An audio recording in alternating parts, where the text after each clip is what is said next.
What fan theory do you 100% accept as true? Kermit Cause 911, not really much of a fan theory though since it's unintentionally canon edit, realize this should be explained. In the 2002 TV film It's a Very Merry Muppet Christmas Movie, there's a part where an angel shows Kermit an alternate reality where he was never born. For whatever reason, the editors didn't really think about it, and continued to use footage with the Twin Towers still standing for this scene, however they aren't there in his original universe. Therefore, something that Kermit did in his life, did in fact cause 911 in Muppet lore. Realize this should be explained. Lamau. Andy's parents are in the middle of a divorce when the first Toy Story is taking place. I remember asking my parents why is it just Andy and his mom, and they said well some people live like that. Pixar, rendering is hard, let's just make one parent. We save on voice acting as well. Fans, the father is missing because Hess dead. Willy Wonka knew what he was doing. There was no seat for Augustus aboard that boat. He knew Augustus Gloop would fall in there. Oh yay, this is absolutely true. It's why each kid had their own downfall specifically programmed into the tour. That's why he seemed bored by the end too. He was just weeding out the kids that weren't worthy. It's been a while since I watched it, but did they ever get to one to test Charlie? The fizzy lifting drinks thing was Uncle Joe being a bad influence, wasn't it? I don't think that was meant to be Charlie's downfall, otherwise how was there still room for him in the tour past that and whatnot? This also brings up the end game of the movie into question though. Was there a challenge meant for Charlie we didn't see, or was it actually just giving back the gobstopper? Slugworth was going to pay handsomely for it, so I assume if poor Charlie gave it back to Wonka that was him passing his test. The fizzy lifting drink just pissed off Wonka, I guess. That was never supposed to happen, I don't think. The fizzy lifting drinks thing was Uncle Joe being a bad influence, wasn't it? I don't think that was meant to be Charlie's downfall, otherwise how was there room for him past that and whatnot? Charlie and Grandpa Joe don't even drink the fizzy lifting drinks in the book, it was added in the film. Wonka probably knew that Charlie was the right person. Charlie lived right near the factory. Wonka was probably spying on him the whole time. Edit, something else I just realized, Charlie is not the one who picks the candy bar that holds the winning ticket. The candy shop owner picks it for him after Charlie says he's buying it for his grandfather. A selfless act. This is also the nearest candy shop to the Wonka factory. And the owner grabs it off a shelf directly behind him where no customer could reach it. In the Broadway musical, it's implied that Wonka has been watching Charlie for a long time and has always intended him to be the heir, since he owns and runs the candy store Charlie stops at in the beginning. Grandpa Joe also worked at the Wonka factory before his days of being a lazy asshole. Courage the dog is exaggerating normal occurrences into scary things cause Hess a dog. And the dog has separation anxiety. Can't forget about that. Glinda dropped Dorothy's house on the Wicked Witch of the East, not the tornado, and uses her to gain control of Oz.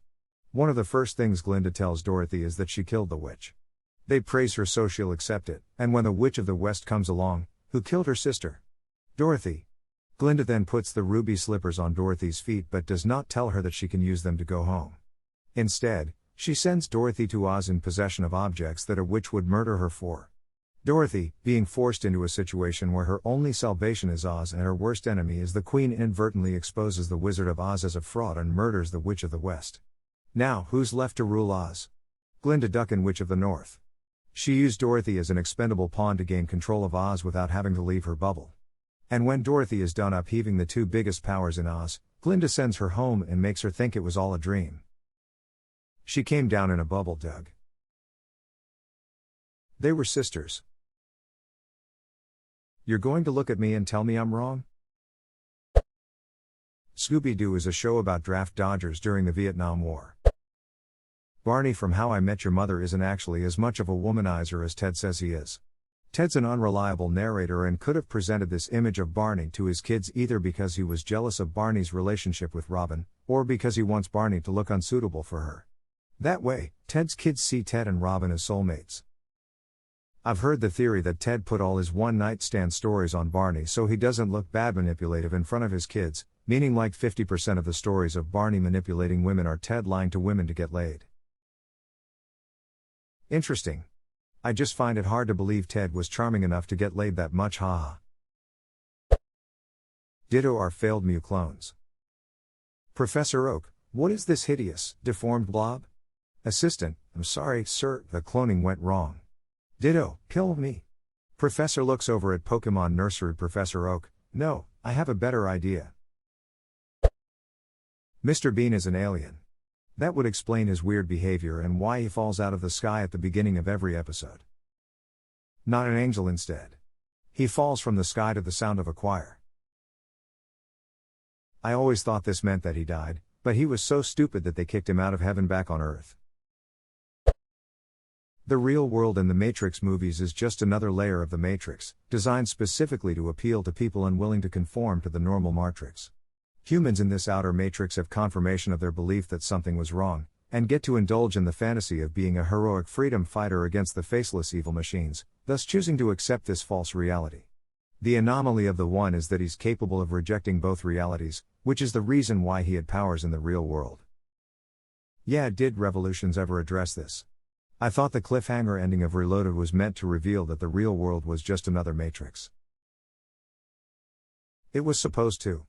The big reveal should have been that the matrix exists is to keep human minds enslaved because the machines were actually using them like a big supercomputer cluster. It was never about electric energy storage. Studio execs killed the idea because they thought fans were too dumb to understand it. This was a Reddit post a while ago actually, but the theory was, in Empire Strikes Back, when Luke tells R2 to stay in the ship at various times, he doesn't stay put, because the last person to tell him that was Anakin, and he never came back.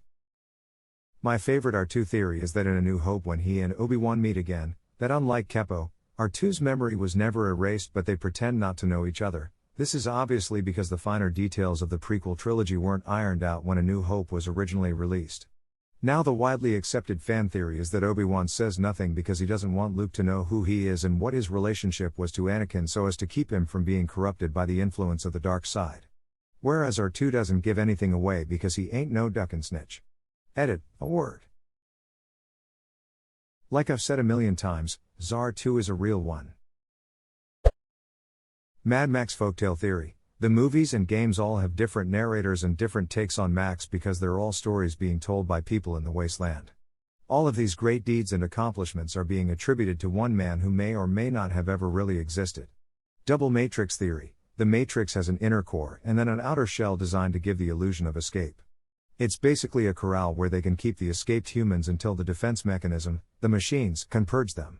This is why Neo could use his powers outside the Matrix, why Smith could leave, and why Cypher could go in without anyone noticing. That Matrix theory could very well be the plot of Matrix 4. Bitchy thought the architect. The world is not that wasteland. It was all a Bitcoin mining operation all along. My own theory that in The Office when Andy proposes to Angela the people playing his parents are different actors because they are literally actors. As in he hired them to pose as his perfect parents because his own parents couldn't be bothered to come. The people in the season 9 episode Garden Party are his real parents, who clearly are dicks. This would actually make more sense. There's a talking head where he mentions his father had an affair by saying if it weren't for secretaries, I wouldn't have a stepmom. I always assumed it was a continuity error or that his biological mom and his stepdad were at the engagement and his stepmom and biological dad were at the garden party. But the way he interacts with them and his brother at the garden party and over the phone point to them being his real parents, making it a continuity problem. Your theory actually clears most of that up. James Bond's primary purpose is to be a distraction to keep attention off the spies who actually spy. Villains and other spies know him, he rarely takes an alias, he makes his presence known early on and keeps messing up operations for the villains, but other spies have already infiltrated their ranks and work while Bond does as much visible damage as possible to keep the others safe. I like this one. When you think about it, he's a pretty bad spy. I read it on a fan theory post once, and it replaced my headcanon. It's simple and logical.